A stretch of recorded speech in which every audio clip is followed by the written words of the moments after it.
Hello friends, welcome back to my channel Gyan Sankalp. तो friends, ये मेरा इंटरनेशनल पॉलिटिक्स की सीरीज चल रही है। इसमें इंटरनेशनल पॉलिटिक्स में जितने भी उपागम हैं वो सारे इस टॉपिक में मैं कराने इस टॉपिक में नहीं, ऑलरेडी मैंने तीन टॉपिक डाल रखा है। मैंने 3 क्लासेस इसके ऑलरेडी हो रखे हैं।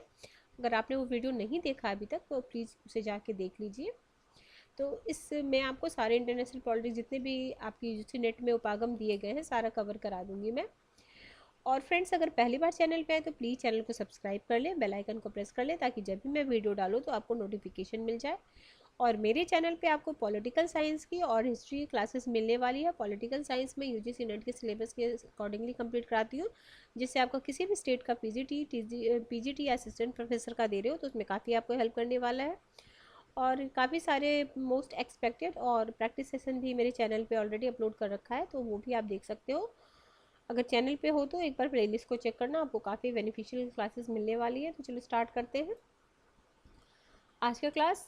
तो मार्क्सवाद, आज हम मार्क्सवाद करेंगे, ठीक है। मार्क्सवाद इंटरनेशनल पॉलिटिक्स के उससे, क्योंकि मैंने मार्क्सवाद पॉलिटिकल थ्योरी में भी हमें पढ़ना है मार्क्सवाद, तो वो मैंने करा रखा है। पॉलिटिकल थ्योरी की काफ़ी सारी क्लासेस चैनल पे मिल जाएगी आपको, प्लेलिस्ट बनी हुई है। साथ में मैंने मार्क्स को भी पढ़ाया है। ये वो क्या बोलते हैं, वेस्टर्न पॉलिटिकल थॉट्स जो है उसमें मैंने मार्क्सवाद को कंप्लीट करा रखा है, तो वो भी आप देख सकते हैं। तो देखो, मार्क्सवादी सिद्धांत का विकास लेनिन और स्टालिन ने किया। देखो, मार्क्सवाद जो अगर हम पॉलिटिकल थ्योरी में जहाँ पढ़ते हैं तो मार्क्स ने स्टार्ट किया था, बट इंटरनेशनल पॉलिटिक्स में उनका कोई योगदान नहीं था मार्क्सवादी विचार का। तो इसका स्टार्टिंग जो कहेंगे तो लेनिन और स्टालिन ने किया था। तो अंतर्राष्ट्रीय राजनीति का विश्लेषण करने के लिए आर्थिक कारकों का विश्लेषण सबसे महत्वपूर्ण है। हमने पढ़ा है, जब आपने पॉलिटिकल थ्योरी में पढ़ा है, क्यों इनका केंद्र बिंदु क्या है, आर्थिक है, ठीक है। आगे है, अंतर्राष्ट्रीय राजनीति के विश्लेषण में राज्य नहीं बल्कि वर्ग मूल इकाई है। ये राज्य को महत्व नहीं देते हैं, मूल इकाई को विशेष महत्व देते हैं। आगे, अंतर्राष्ट्रीय राजनीति का विश्लेषण समग्र होना चाहिए एवं समग्र से विश्लेषण के लिए आर्थिक कारकों का अध्ययन आवश्यक है।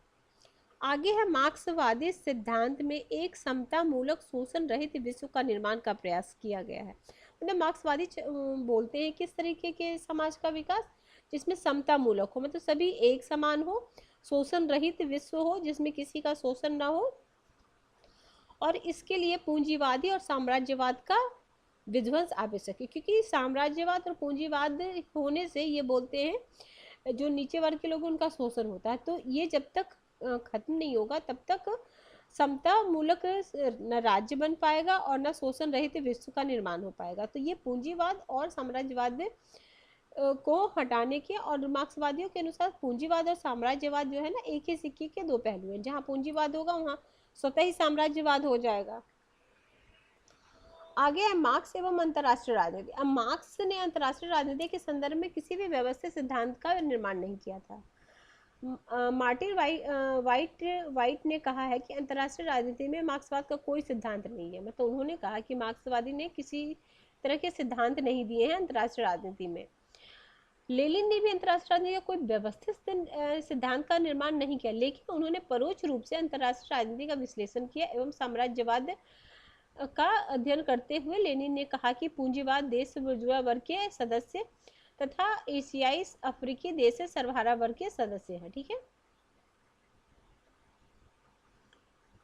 आप अगर नोट डाउन करना चाहो तो यहाँ ये लाइन नोट कर लेना, और फिर ये यहाँ पे, ये तो आपको पता ही होगा अगर आपने पढ़ा है कभी मार्क्सवाद तो, ठीक है।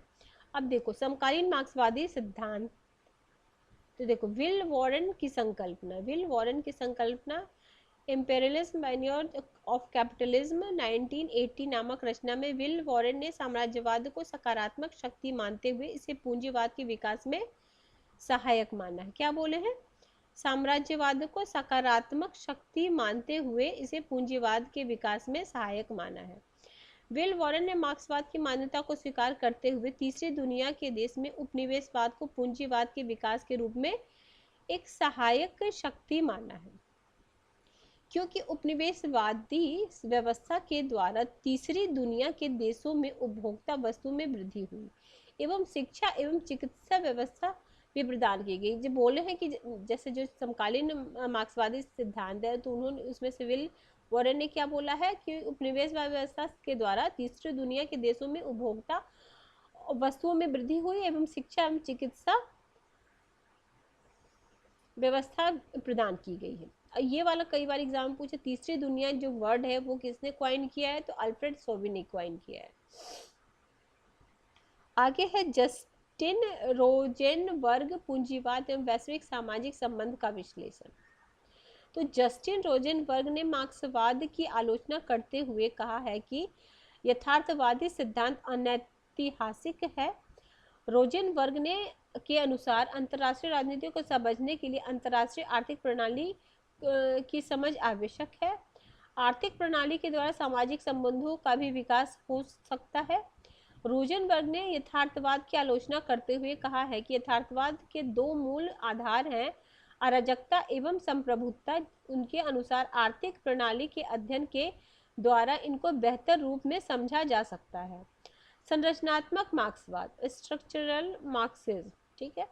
तो संरचनात्मक सिद्धांत का विकास भाषा वैज्ञानिक सोसर के द्वारा किया गया है, ये याद रखना, सोसर के द्वारा किया गया है, जिसके अनुसार बोलने के माध्यम से व्यक्ति भाषाई संरचना का प्रयोग करता है। इसका विकास समाजशास्त्री लेवी स्ट्रॉस के द्वारा किया गया है। मार्क्सवाद में इसका प्रयोग अल्थ्यूसर के द्वारा किया गया, ठीक है। अब संरचना आगे अल्थ्यूसर के द्वारा परंपरागत मार्क्सवादी विचार को परिवर्तित किया गया।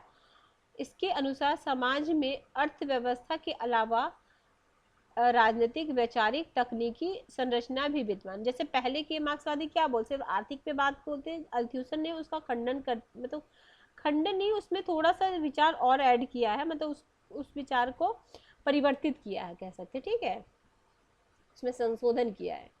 तो उसने बोला कि सिर्फ अर्थव्यवस्था के अलावा राजनीतिक, वैचारिक, तकनीकी संरचनाएं भी विद्यमान होती हैं, इसलिए अर्थव्यवस्था ही समूचे समाज को प्रभावित नहीं करता। यद्यपि अल्थूसर ने मार्क्सवाद को मानववादी के बजाय वैज्ञानिक और भौतिकवादी कहा है। अल्थूसर ने राज्य के वैचारिक आधार की व्याख्या की है। उनके अनुसार समाज की प्रत्येक संरचनाएं पूंजीवादी व्यवस्था को बनाए रखने का कार्य करती है, इसीलिए आर्थिक आधार पर समूचे समाज की समझ पर्याप्त नहीं है, बल्कि वैचारिक, तकनीकी और वैज्ञानिक संरचना का प्रयोग पूंजीवाद को बनाए रखने के लिए किया जा रहा है। अंतरराष्ट्रीय राजनीति में संरचनात्मक मार्क्सवाद का प्रयोग परासिकता सिद्धांतों एवं वॉलस्टीन की विश्व व्यवस्था के विश्लेषण के माध्यम से किया गया है। क्या है, अंतरराष्ट्रीय राजनीति में जो संरचनात्मक मार्क्सवाद का प्रयोग परासिकता सिद्धांत तथा वॉलस्टीन की विश्व व्यवस्था के विश्लेषण के माध्यम से किया गया है। अब हम आगे पढ़ते हैं, ये काफ़ी इंपॉर्टेंट टॉपिक है, ये काफ़ी बार इससे रिलेटेड जितने भी थिंकर हैं उनको आप एकदम ध्यान रखना, क्योंकि ये रिपीटेड क्वेश्चन आते ही आते हैं। अंतरराष्ट्रीय परासिकता का सिद्धांत एवं अंतरराष्ट्रीय राजनीति। तो परासिकता का सिद्धांत ने अपना मूल विचार लेनिन के विचारों से प्राप्त किया है, ठीक है। इसका जो मूल विचार है किससे लिया गया है, लेनिन से लिया गया। परासिकता के अनुसार विश्व, याद रखना, विश्व किस में है, विश्व कोर एवं परिधि में विभाजित। जैसे ऐसे विश्व हो गया, एकदम सेंटर में कोर हो गया और चारों तरफ इसकी परिधि हो गई, ठीक है, इसमें विभाजित। सीधे पूछा जाता मतलब परासिकता सिद्धांत के अनुसार विश्व को कैसे भागा, तो विश्व कोर और परिधि में विभाजित किया गया है। इसके अनुसार कोर जो है ना परिधि का शोषण करता, कोर सेंटर में होता है, जैसे विकसित देश हो गया ये, और ये विकासशील देश से क्या करता है, जितने भी मतलब कच्चे माल है उससे लेता है और बना के जब भेजता है तो वो मतलब उसको ट्रिपल और ज़्यादा दामों में, तो वो उसका शोषण करता है। शोषण का यह कारण विनिमय की असमानता है, व्यापार की प्रतिकूल शर्त है। परासिकता सिद्धांत के अनुसार तीसरी दुनिया के देश अविकसित नहीं बल्कि अल्प विकसित है। परासिकता सिद्धांत के मूल मान्यताकार, ये बिल्कुल आप नोट डाउन कर लो, अभी नोट डाउन कर लो, क्योंकि ये हमेशा देखो, सामिर अमीन है, आंद्रे गुंडर फ्रेंक है, और इनकी रचना क्या है, capitalism and the underdevelopment in Latin America, historical studies of Chile and Brazil, 1960। 7। आगे है वॉलस्टीन द्वारा विश्व व्यवस्था का विश्लेषण। और वॉलस्टीन द्वारा जो विश्व व्यवस्था का विश्लेषण किया गया, इन्होंने व्यवस्था विश्लेषण का प्रयोग मार्क्सवाद के अंतर्गत किया और उन्होंने प्रायश्चित्ता सिद्धांत का संशोधन किया। उनके अनुसार परिधि में शामिल देश भी विकास कर सकते हैं। वॉलस्टीन ने अमेरिकी समाजशास्त्री, अब पूछा जाएगा आजकल थिंकर्स कहाँ से रिलेटेड है वो भी पूछा जाता है, तो वॉलस्टीन कहाँ के? अमेरिकी समाजशास्त्री है। उनकी जो प्रसिद्ध रचना है the modern world system, volume 1, capitalist architectures and the origins of the European world economics in 16th century। इनकी अन्य रचना है geopolitics and geoculture, ऐसे on the changing world system, decline of अमेरिकी power, the US in the, ठीक है। Wallerstein भी मार्क्सवादी विचारक है। उन्होंने विश्व